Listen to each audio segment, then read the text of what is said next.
추석 연휴가 시작됐습니다. 여러분, 기독교인들은 차례상을 차리지는 않습니다만 우리 민족은 대대로 차례상 차려서 제사를 지냈지요. 며칠 전에 뉴스를 보니까 차례상 차릴 때 홍동백서, 조유리시 이런 거 얘기하더라고요. 원래 전통 유교에는 전부 없는 거라고 그럽니다.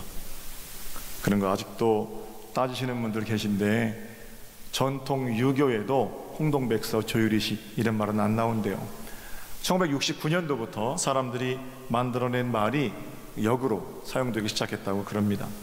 중국의 유학 체계는 물론이거니와 한국의 유학 고전들 중에서도 홍동백서, 조유리시 이런 말은 찾을 수 없고요.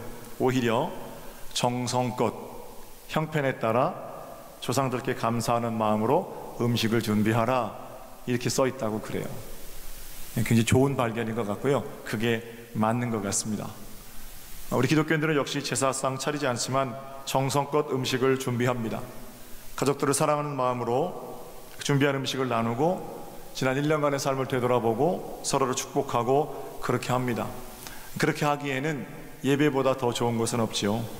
저는 이번 추석에 가족들이 다 모여서 함께 드리는 하나님을 향한 예배 위에 하나님께서 함께 하셔서 은혜도 회복되고 평강도 회복되고 하나님께서 주시는 질서도 회복되고 사랑도 회복되는 충만한 그런 복된 절기가 되기를 주님의 이름으로 축복합니다.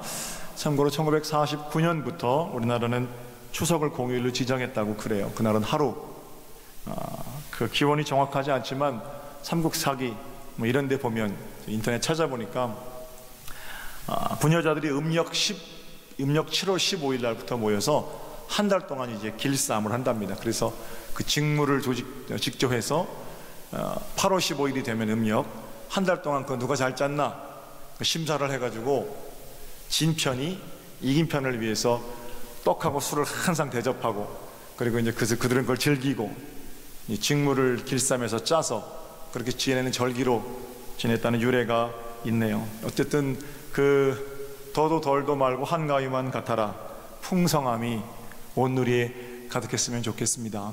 앞에 따라 다시 한번 인사하시는데요. 복된 추석 되세요. 사랑합니다. 이렇게 인사할까요? 네. 하나님.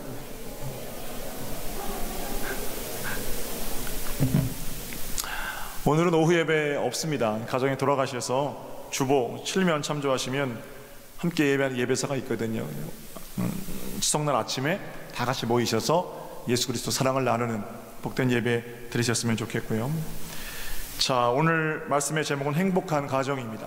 추석을 맞이하는 우리 모두의 가정이 행복한 가정이 되기를 바라는 마음으로 설교를 준비했습니다. 18절을 보세요. 18절 함께 읽어볼게요. 18절 시작. 아내들아 남편에게 복종하라. 이는 주 안에서 마땅하니라. 아멘. 성경에 참 좋은 구절들이 많은 것 같아요. 그죠? 아내들아 남편에게 복종하라. 읽고 또 읽어도 매우 감동이 되는 문구입니다. 또 한 군데 좋은 구절이 있는데 창세기 하나님께서 남성이 잠들었을 때 아담의 갈빗대를 취하여 여자를 만들었다. 그런 얘기도 읽을 때마다 감동이 되는 얘기고요. 어떤 바울의 편지에는 여자들아 잠잠하라 그래요. 성경이 참 좋은 책인 게 맞는 것 같아요. 그러나 이 본문들이 남자가 여자보다 우월하다든지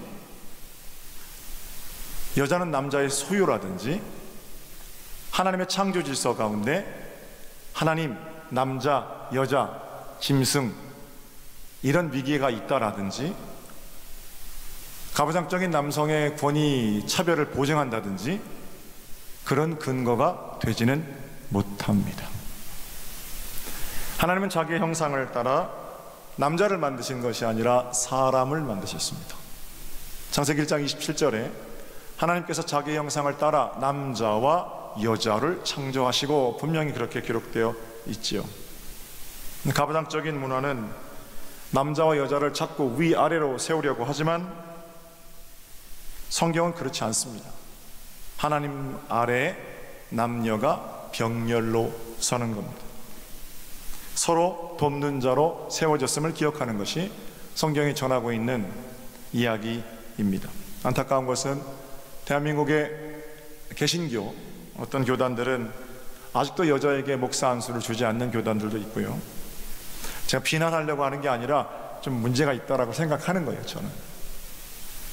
저는 카톨릭을 매우 존중하는 목사입니다만 아직도 로마 카톨릭 구교는 믿음 좋은 수녀님들이 너무 많이 계신데 남자들에게만 사제 서품을 합니다.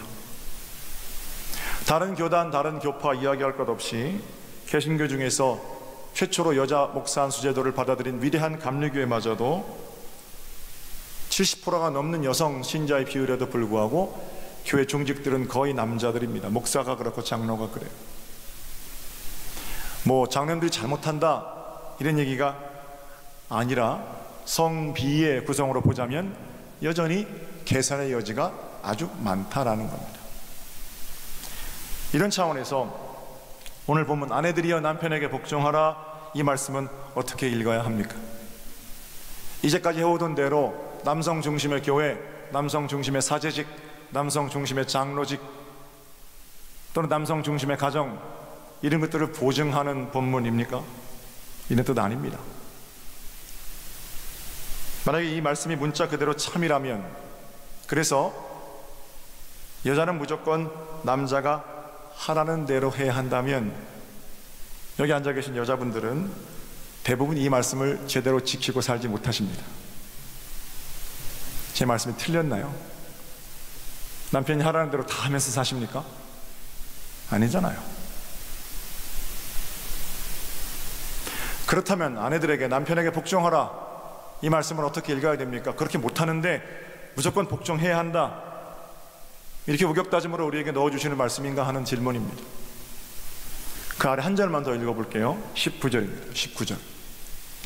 남편들아 아내를 사랑하며 괴롭게 하지 말라.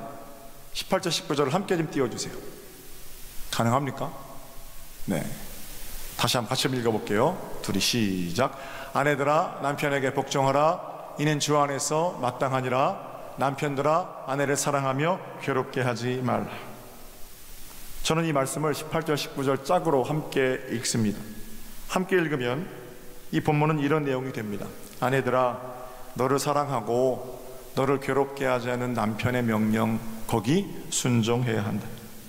반대로 남편들아 어떻게든 내 말을 들어보려고 하고 너를 존중하고 섬기려는 아내, 그 아내를 괴롭게 하면 안 된다. 이렇게 읽으면 의미가 굉장히 자연스럽게 우리에게 오죠. 제가 한번 이렇게 설교를 했더니 목사님 성경을 자기 마음대로 비틉니까? 그래요. 비트는 게 아니에요.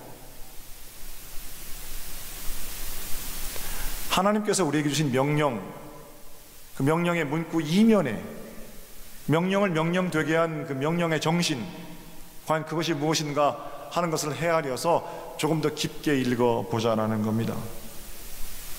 알코올 중독에 걸린 남편이 술을 사와라. 그럼 아내가 갑자기 골로새 3장 18절이 생각나서 아내들이여 남편에게 복종하라.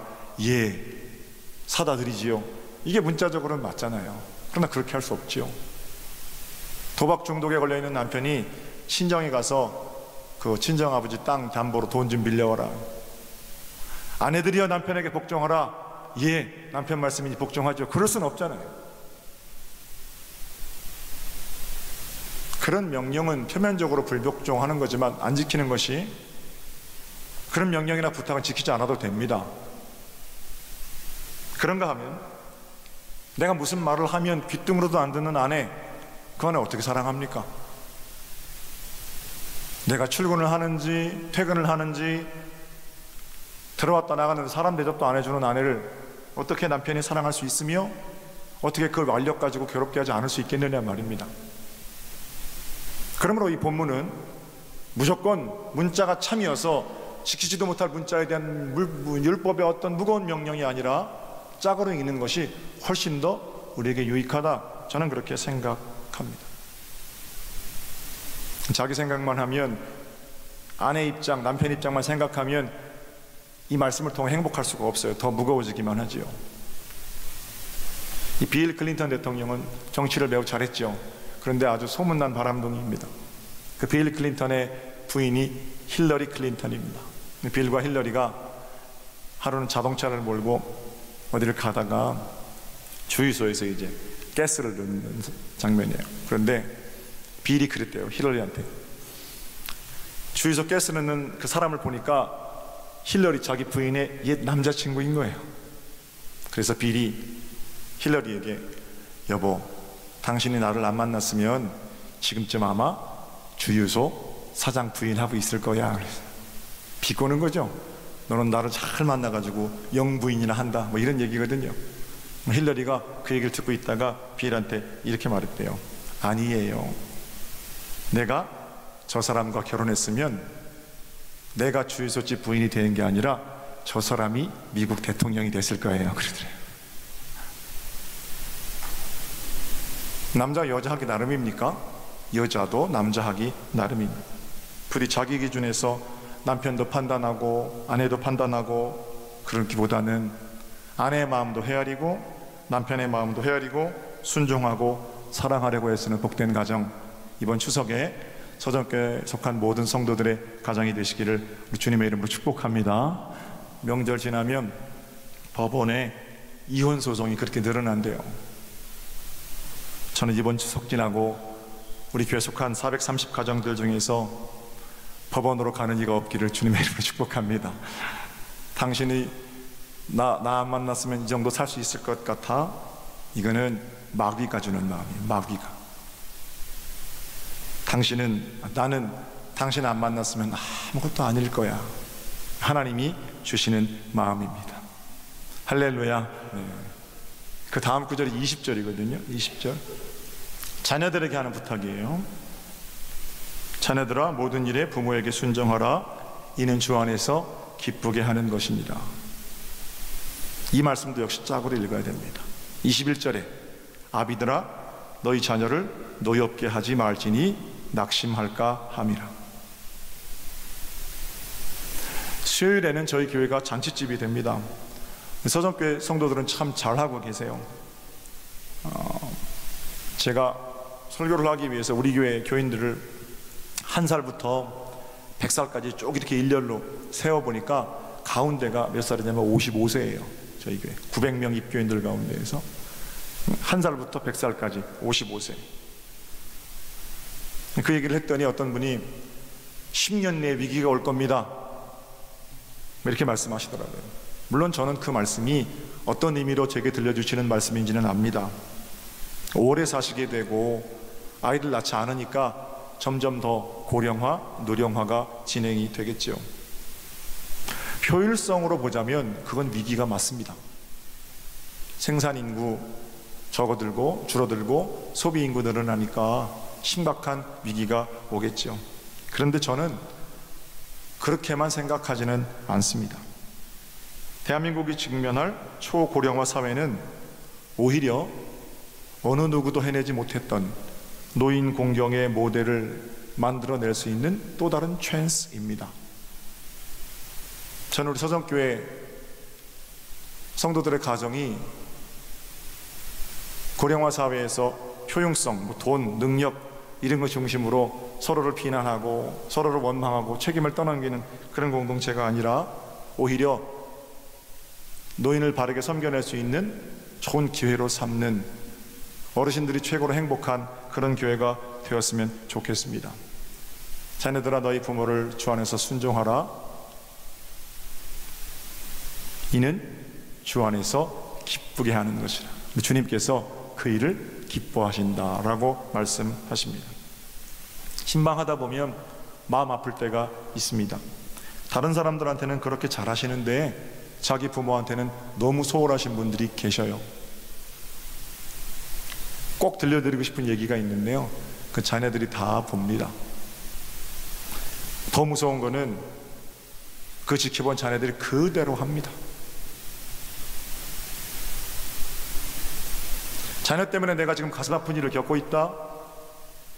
그러면 그 자녀를 탓하기 이전에 내가 내 부모에게 어떻게 하는지를 좀 들여다 보십시오. 그대로 받는 거예요. 내일 나는 복된 노년을 살고 싶다? 그러면 지금 자녀들한테 잘할 게 아니라 살아계신 여러분들의 부모에게 잘하십시오. 그것이 오늘 부모에게 심는 오늘이 내가 거둘 복된 노년의 다름 아닌 겁니다. 동시에 성경은 부모들에게도 이렇게 교훈합니다. 자녀들을 노여없게 하지 말아라. 왜 자녀들이 노여워합니까? 하나님의 말씀으로 키워져야 하나님의 자녀들이 행복할 텐데 부모의 말씀으로 키우려고만 하니까 자녀들은 노여워하는 거죠. 여기서도 서로의 입장을 헤아리는 것이 중요합니다. 부모는 자녀 입장에 서보려고 하고 자녀는 부모 입장을 헤아려 보려고 하고, 문제는 자녀는 부모 입장에 서는데 한계가 있다는 겁니다. 왜냐하면 부모 안 해봤잖아요. 그러나 부모는 자녀 입장에 충분히 설 수 있습니다. 부모는 자녀 다 해봤거든요. 그러니까 오히려 부모가 자녀 입장에 서기가 훨씬 더 수월합니다. 내가 대접을 받고자 했던 그 모습 그대로 자녀의 삶을 인정하고 존중하고 대화하고 강제하지 않고 엄격하고 딱딱한 것 같지만 그 안에 깊은 사랑들을 품고 자녀의 자리에 서는 겁니다. 장로님 한 분이 매년 추석 때마다 간장게장을 선물해 주세요. 간장게장을 아주 맛있게 먹었습니다. 제가 이가 좀 시원찮아서 그 막 다 바삭바삭 씹어먹지 못하는데요, 맛있게 먹었는데 간장게장 먹고 나니까 국물이 남았어요.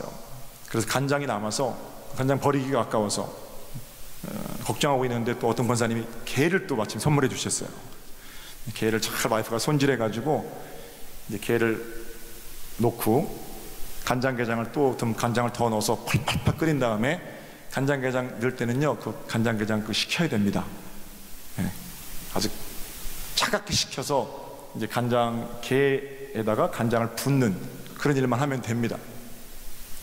근데 아내가 그 게에 간장 부으려다가 여보 저한테 그러는 거예요. 나 이거 못 붓겠어요. 그래요. 무거워서 그러나 보다. 제가 가서 부려고 하니까 별로 무겁지 않아요. 왜 못 부냐고. 어릴 때 딸이 읽어준 시가 생각나서 못 붓겠다는 거예요. 그 시가 뭐냐면 안도현이라는 사람이 지은 스며드는 것이라는 시입니다. 안도현의 스며드는 것, 제가 읽어드릴게요. 화면에 좀 띄워주세요. 꽃게가 간장 속에 반쯤 몸을 담그고 엎드려 있다. 등판에 간장이 울컥울컥 쏟아질 때 꽃게는 뱃속에 알을 껴안으려고 꿈틀거리다가 더 낮게 더 바닥 쪽으로 웅크렸으리라. 버둥거리다가 어찌할 수 없어서 살 속에 스며드는 것을 한때의 어스름을 꽃게는 천천히 받아들였으리라. 껍질이 먹먹해지기 전에 가만히 알들에게 말했으리라. 저녁이야, 불 끄고 잘 시간이야. 무슨 시인지 아시겠어요? 꽃게가 이렇게 알을 품고 있는데요, 간장게장 만들려고 간장이 부어지는 거예요. 근데 어떻게든 알을 살려보려고 홈부림치다가 결국에 자기 살 속에 간장이 스며드는 걸 느끼고 알들에게 말하는 겁니다. 얘들아, 저녁이야, 불 끄고 잘 시간이야. 제가 그 시를 이제 생각하고 그 시 때문에 게에다 간장을 못 붓겠다는 거예요. 엄마의 마음이죠. 한편 시인은 아무나 하는 게 아니구나, 그런 생각도 제가 했습니다. 제가 먹겠습니까? 안 먹겠습니까? 주님 감사히 먹겠습니다. 그리고 벗죠. 오늘쯤 아마 먹으면 맛있을 거예요. 말씀드리고 싶은 건 게에 간장 부어서 먹는 그런 일 아니고 다른 입장, 거기 제대로 한 번만 서볼 수 있다면 우리는 얼마든지 평화를 이루고 살 수 있다는 겁니다. 자녀는 부모 한 번도 못 해봤으니까 부모의 마음을 그냥 헤아리기만 하는 거죠. 근데 자녀는 부모는 자녀 해봤으니까 자녀의 마음으로 서고 자녀의 마음으로 생각하고 자녀의 마음으로 위로하고 권면하고 할 수 있겠지요. 사랑하는 부모님들께 부탁드립니다. 부디 자녀를 노엽게 하지 마십시오. 행복한 추석, 복된 가정은 바로 거기로부터 시작이 됩니다.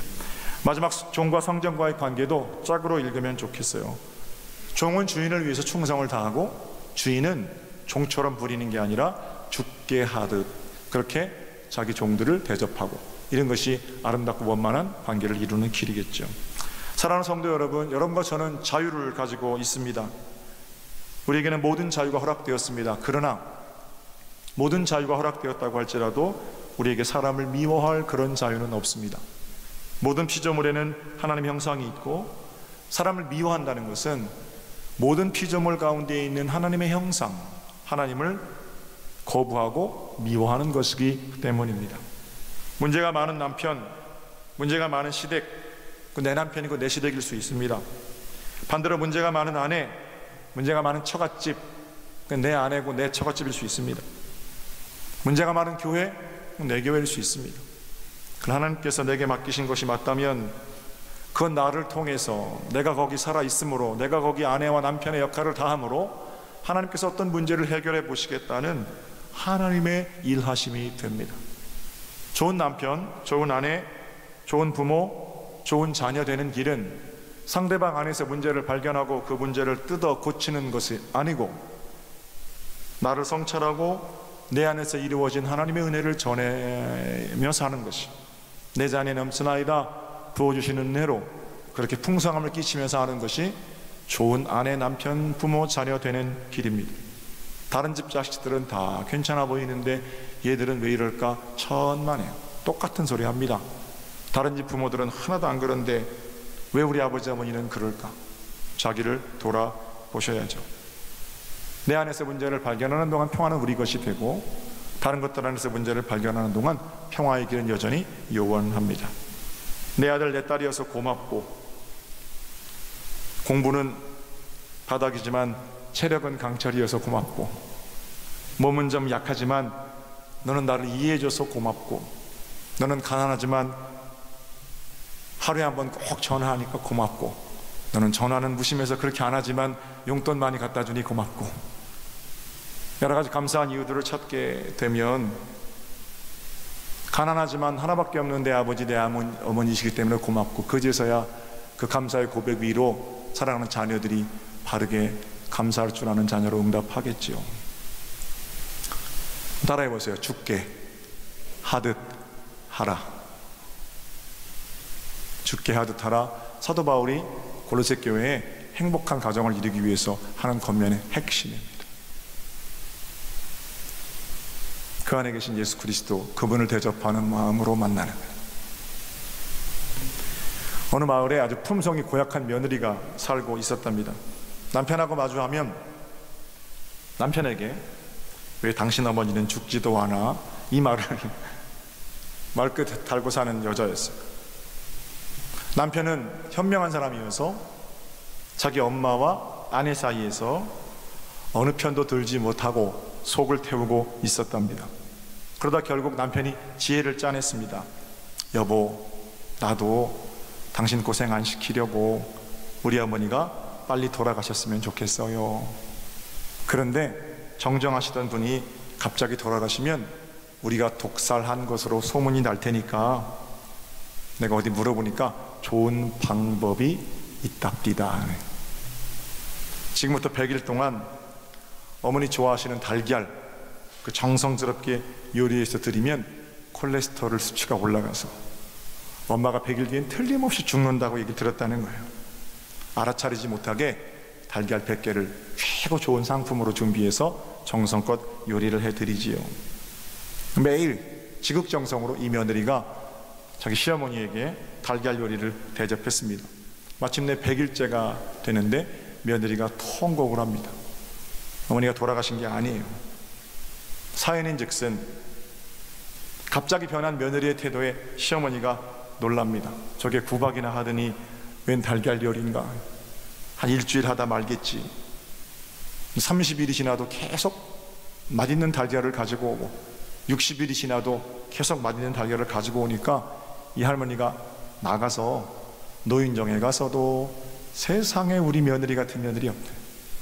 경로대학 여행을 가서도 제일 먼저 다른 사람 선물은 안 사도 며느리 선물 제일 좋은 걸로 사고, 그러니까 100일 만에 그 지역에 이 며느리가 엄청난 효부 며느리로 소문이 난 거예요. 가는 데마다 사람들이 어떻게 하면 그렇게 어머니에게 잘할 수 있어요? 어떻게 하면 당신처럼 효도할 수 있어요? 칭찬을 들으니까 기분도 너무너무 좋아져. 그 100일 동안 그렇게 살았는데 100일째 되는 날 인자하신 어머니가 내일 죽게 생겼으니까 며느리가 통곡했다고 그럽니다.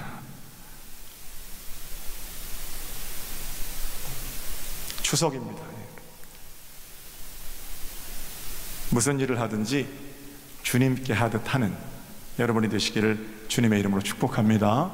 사랑은 모든 것을 해결하는 열쇠고요, 다른 사람 입장에서 다른 어떤 자리에서 마음을 헤아리고 그렇게 나설 때 이번 추석에 여러분들이 가정 모이는 자리마다 여러분들 때문에 천국이 시작되는 복된 역사가 있을 겁니다. 부디 가는 곳마다 평화를 깨치는 자가 되지 마시고 평화를 이루는 생명의 통로로, 복의 통로로 그렇게 살아가는 복된 추석, 행복한 가정들 되시기를 다시 한번 주님의 이름으로 축복합니다.